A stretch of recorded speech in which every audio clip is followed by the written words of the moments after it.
То, что вы провели 12 рейдовых мероприятий и сколько штрафных санкций, это оценка должна быть. И то же самое по анализ. Вот судебное правительство вы столько собрали, или там собрано в прошлом году столько, не просто ДТП, а что сделано, как сделано. И показать это все. Садитесь.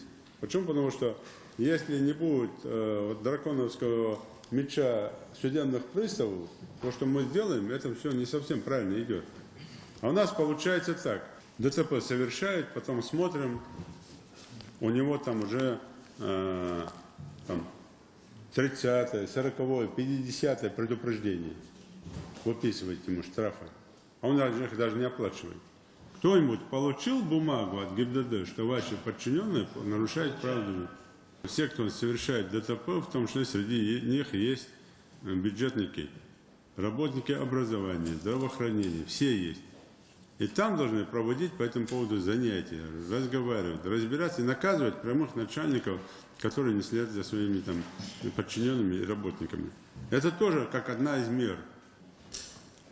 Возраст, вот тоже вывесили здесь, показали. Уйти от этих слов мы постоянно молодежь, молодежь. Да нет, не молодежь. Люди от 35, 60, 70 лет гоняют. Почему это не показываете? Между будут чанаков Чеболевод, Марков будут чанаков Чеболевод, на ровном месте, скорости, машин, гранаты, ши, видите.